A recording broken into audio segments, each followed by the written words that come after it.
عزیزو، آج کا یہ ویڈیو اردو ادب پر نہیں بلکہ اعظم گڑھ کے ایک گاؤں کونرا گہنی کی تاریخ پر مبنی ہے۔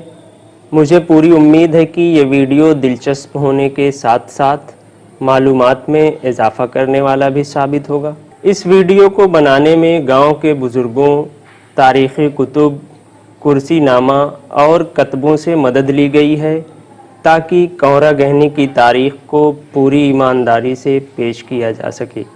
تو آئیے شروع کرتے ہیں۔ موضع کونرا گہنی ضلع اعظم گڑھ کے مغربی سرے پر آباد ایک مشہور و معروف گاؤں ہے جو اعظم گڑھ شہر سے 45 کلومیٹر دور پھولپور سے مارٹین گنج جانے والی سڑک کے کنارے واقع ہے۔ اس گاؤں کی تحصیل مارٹین گنج اور تھانہ سرائے میر ہے۔ یہاں کی کل آبادی تقریباً 7,000 اور رقبہ 3,377 ایکڑ ہے۔ کونرا گہنی کے وجہ تسمیہ یعنی اس گاؤں کا نام کونرا گہنی کیوں کر پڑا یا کونرا گہنی کے کیا معنی ہیں، اس سلسلے میں حتمی طور پر کچھ کہہ پانا ذرا مشکل ہے۔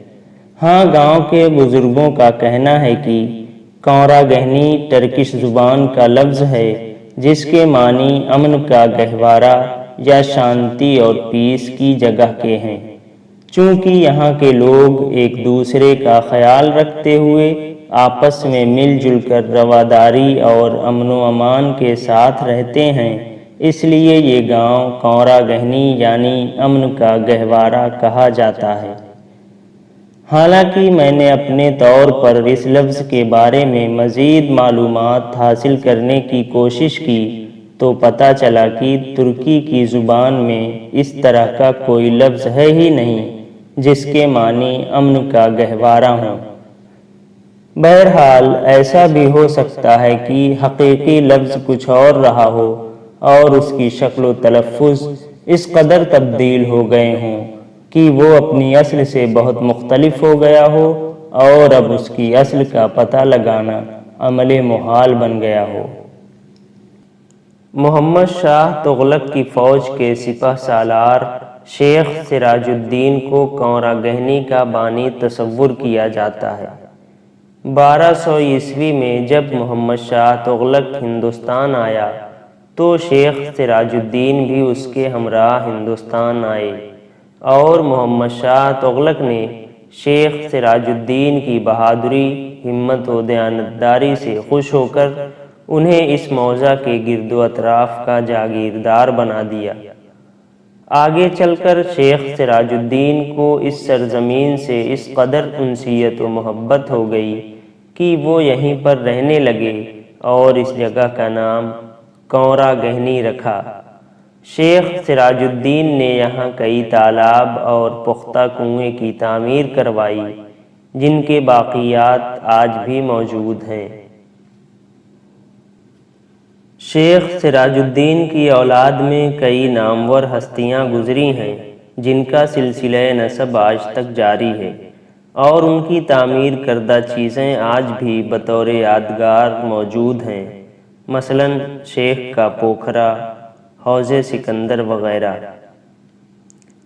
آئیے اب چند مشہور شخصیات پر مختصراً گفتگو کرتے ہیں۔ شیخ شہاب الدین ابن شیخ سراج الدین۔ شیخ شہاب الدین شیخ سراج الدین کے صاحبزادے تھے جن کی اولاد یہاں کی سکونت ترک کر کے فیض آباد چلی گئی تھی۔ شیخ بدر الدین ابن صلاح الدین۔ شیخ بدر الدین سماجی کاموں میں بڑھ چڑھ کر حصہ لیتے تھے، گاؤں میں کئی تالاب بنوایا تھا۔ شیخ عبد الحکیم ابن شیخ بدر الدین۔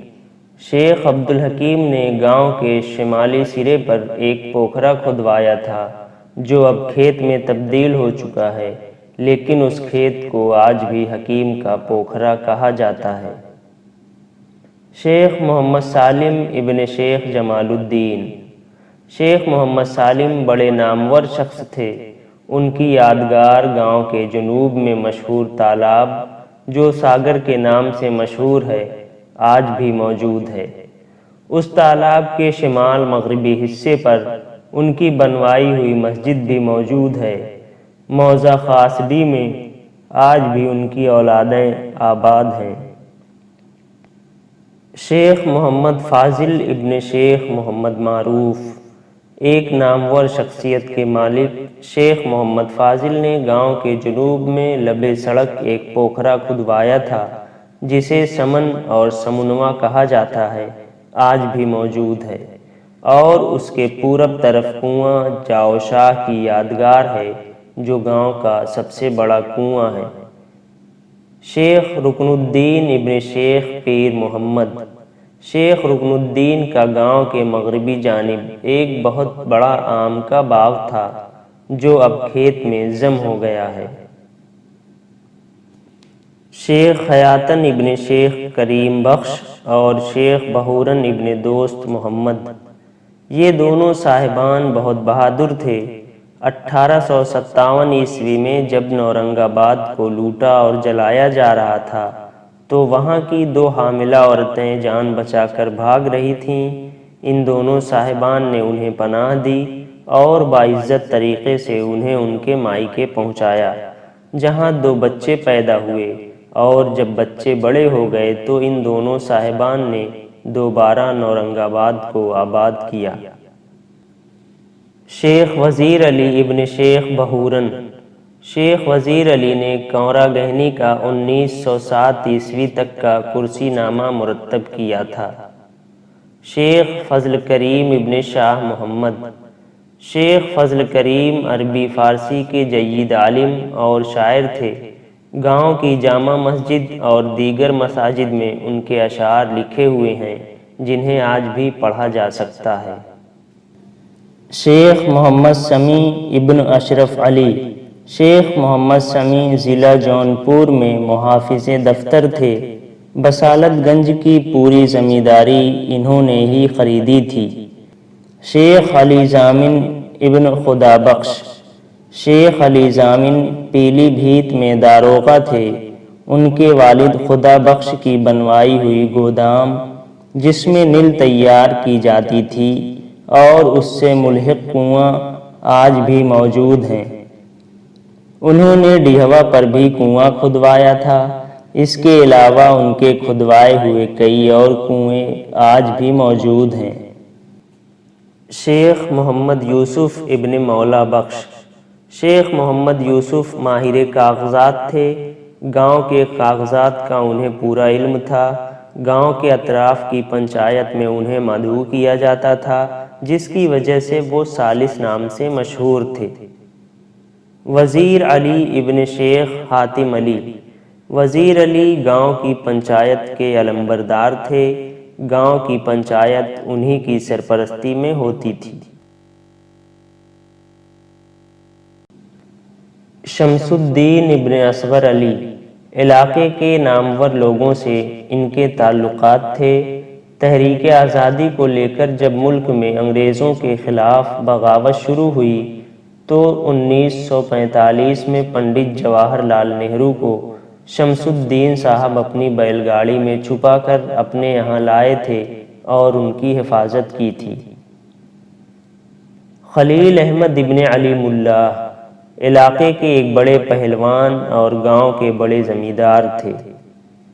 سید احمد ابن شیخ نبی احمد شاہ، سید احمد ایک بڑے بزرگ اور صوفی گزرے ہیں۔ محمد ظہیر ابن محمد نذیر، عثمانیہ یونیورسٹی حیدرآباد میں کلرک تھے۔ آخر عمر میں کونرا گہنی چلے آئے تھے۔ محمد نذیر ابن ولی محمد، انگریزوں کے دور میں آگرہ میں سرکاری ملازم تھے۔ عباس خاں، گاؤں کے مغربی سرے پر سڑک کے کنارے انہی کی تعمیر کروائی ہوئی مسجد ہے۔ پرمان شاہ، گاؤں کے مغربی محلے میں سڑک کے کنارے والی مسجد سے ملحق کنواں ان کی یادگار ہے جو آج بھی موجود ہے۔ توحید احمد ابن ولی احمد، بہت مشہور قاری تھے۔ پانی پت سے علم قرأت سیکھ کر آئے تھے۔ مدرسۃ الاصلاح سرائے میر میں زندگی بھر درس و تدریس کی خدمات انجام دی۔ عبدالعزیز ابن شیخ نبی احمد شاہ کونرا گہنی کے پہلے شخص تھے جو آزادی ملک کے بعد پردھان منتخب ہوئے۔ سرپنچ بھی تھے۔ گاؤں میں کئی پل ان کے تعمیر کروائے ہوئے آج بھی موجود ہیں۔ مسافروں کے لیے ایک مسافر خانہ بھی تعمیر کروا رہے تھے جو نامساعد حالات کے سبب پایۂ تکمیل کو نہیں پہنچ سکا۔ شاعر بھی تھے اور چورن تخلص رکھتے تھے۔ حاجی محمد یاسین ابن حیدر علی گاؤں کے جنوبی حصے میں ایک عالی شان مسجد جو جامع مسجد ہے انہوں نے ہی تعمیر کروائی تھی۔ زین العابدین ابن سید احمد ایک نامور حکیم تھے۔ علاقے میں ان کا کوئی ثانی نہیں تھا۔ ایک باشوق شہسوار بھی تھے۔ محمود شاہ نامور شخصیت کے مالک تھے۔ تال میں پوکھرا اور ندیا پر ایک کنواں تعمیر کروایا تھا۔ تال والا پوکھرا آج بھی ان کی یادگار کے طور پر موجود ہے۔ حافظ عبدالستار ابن محمد جنید ایک مشہور حافظ قرآن کے طور پر جانے جاتے ہیں۔ عبدالغفور عرف لاڈلے ابن ابوالحسن ان کی بندوق بازی بڑے کمال کی تھی، نشانہ کبھی خطا نہیں کھاتا تھا۔ طالب الحق ابن رحمت علی ہندوستان کی فوج میں شامل تھے اور جنگ آزادی میں بھی بڑھ چڑھ کر حصہ لیا تھا۔ ممتاز احمد ابن عبد الرؤوف آزاد ہند فوج کے سپاہی تھے۔ نیتا جی سبھاش چندر بوس کے پیروکاروں میں سے تھے۔ مدرسۃ الاسرار سے ملحق جنوب طرف ایک مسجد تعمیر کروائی تھی جو آج بھی موجود ہے۔ انوار الحق ابن شرف الحق گاؤں کے لوگوں کے تعاون سے مدرسۃ الاسرار کونرا گہنی کی عمارت کی تعمیر و توسیع کروائی اور حافظ محمد ابراہیم جونیئر ہائی اسکول کی بنیاد ڈالی۔ ہارون رشید تخلص علامہ مختصر اعظمی ابن جمیل احمد طنز و مزاح کے مشہور شاعر گزرے ہیں جن کے کئی شعری مجموعے منظر عام پر آ چکے ہیں۔ مولوی ایوب اصلاحی مرحوم مفسر قرآن تھے، حدیث و فقہ کا گہرا علم رکھتے تھے۔ آخر عمر تک مدرسۃ الاصلاح سرائے میر میں درس و تدریس کی خدمات انجام دیں۔ ڈاکٹر نثار احمد الہ آباد میں سی ایم او اور جوائنٹ ڈائریکٹر کے عہدے پر فائز تھے، فی الحال ریٹائر ہو چکے ہیں۔ فرینک اسلام امریکہ کے سابق صدر براک اوباما کے مشیر تھے، سماجی کاموں میں پیش رہتے ہیں۔ ان کی ابتدائی تعلیم و تربیت کونرا گہنی ہی میں ہوئی ہے۔ گاؤں میں Frank and Debbie Islam health clinic کی تعمیر انہوں نے ہی کروائی ہے۔ اسرار الحق مرحوم سماجی کاموں میں بڑھ چڑھ کر حصہ لیتے تھے۔ گاؤں میں اور گاؤں سے باہر متعدد پل تعمیر کروایا، ساتھ ہی ساتھ مختلف اسکولوں میں کئی کمرے بھی تعمیر کروائے ہیں۔ ان صاحبان کے علاوہ شیخ سبحان علی ابن شیخ رکن الدین، وحاج الدین ابن محمد اسماعیل، عبد الرؤوف ابن اصغر علی، سہیل احمد ابن جلیل احمد، شیخ جمیل احمد ابن جعفر علی، رئیس احمد مرحوم، توفیق احمد مرحوم، محمد اجمل اصلاحی، محمد راشد اصلاحی، فیروز طلعت، ذوالقرنین، محمد اصفر، فیضان احمد، اشفاق احمد، محمد اشہد، محمد ناصر، صوبیہ خاتون، شمیم احمد، رئیسہ خاتون، محمد شارق، اشتیاق احمد، سفیان احمد، انصار احمد، محمد خالد، مختار احمد، سراج الحق، امیر اللہ جاوید، ارشاد احمد، ارشد عالم، راشد عقیل، ظفر عالم، ایاز احمد مرحوم، محمد ظہور عالم اور شمع ارشد وغیرہ کی علمی و ادبی، سماجی و سیاسی اور طبی خدمات کو نظر انداز نہیں کیا جا سکتا۔ اس گاؤں میں تقریباً 30 ڈاکٹر، 32 انجینئر، 10 وکیل، 2 نیوز رپورٹر اور 20 اساتذہ موجود ہیں۔ عرصہ دراز سے یہاں باقاعدہ ہر سال مشاعرے کا اہتمام بھی ہوتا ہے۔ اس گاؤں کے متعلق یہ مقولہ بھی مشہور ہے کہ یہاں کی نالیوں سے فارسی زبان بہتی تھی، یعنی یہاں ماہرین فارسی زبان رہا کرتے تھے۔ آج بھی اس گاؤں میں اپنے پالتو جانوروں سے فصیح اردو اور انگریزی زبان میں بات کرنے والے بزرگ موجود ہیں۔ اس گاؤں کی خصوصیت یہ ہے کہ یہ گاؤں قدرت کی سچی جلوہ گاہ ہے۔ یہاں کا سین اور منظر سادگی و دل فریب کیفیتوں کے ساتھ انتہا سے زیادہ دلچسپ ہے۔ یہاں صرف قدرت کی کاریگری عزت کی نگاہ سے دیکھی جاتی ہے اور خدا کی فیاضیاں بڑی کامیابی اور نہایت شوق کے ساتھ پسند کی جاتی ہیں۔ یہاں کے لوگوں کو فطرت اور نیچر سے قریب رہنا زیادہ پسند ہے۔ ان کی زندگی سادی اور بسیط ہے، جو انتہائی صفائی اور اطمینان سے گزرتی ہے۔ گاؤں کے چاروں طرف کھیت، تالاب اور ہرے بھرے آم کے باغات ہیں، جو اس کی خوبصورتی میں چار چاند لگا دیتے ہیں۔ کاشتکاری اور مچھلی پالن یہاں کے لوگوں کا اہم ذریعہ معاش ہے۔ کچھ لوگ تجارت بھی کرتے ہیں اور اندرون ملک و بیرون ممالک میں ملازمت بھی، لیکن ان سب لوگوں کا دل آج بھی دیہاتی اور کونروی ہی ہے۔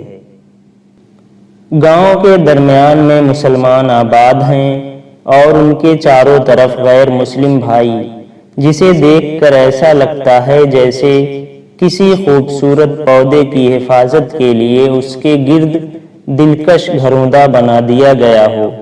یہ گاؤں گنگا جمنی تہذیب اور یونٹی ان ڈائیورسٹی کی ایک جیتی جاگتی مثال ہے، جہاں ہر کوئی ایک دوسرے کی خوشی و غم میں شریک ہوتا ہے اور کاندھے سے کاندھا ملا کر چلتا ہے۔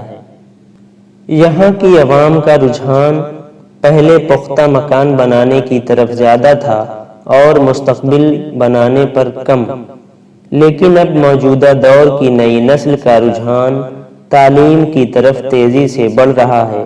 یہاں کے بیشتر بچے کالجوں اور یونیورسٹیوں میں زیر تعلیم ہیں، جن کے روشن مستقبل کے ہم سب متمنی ہیں۔ طوالت سے گریز کے سبب یا پھر لا علمی کے باعث بہت سی شخصیات اور جگہیں چھوٹ گئی ہوں گی، جن کے چھوٹنے کا افسوس مجھے بھی ہے۔ ساتھ ہی ساتھ اس ویڈیو میں بہت سی کمیاں رہ گئی ہوں گی اور بہت سی خامیاں بھی راہ پا گئی ہوں گی، جس کے لیے میں معذرت خواہ ہوں اور آپ کے مفید مشورے کا منتظر بھی۔ ویڈیو دیکھنے کے لیے آپ لوگوں کا بہت بہت شکریہ۔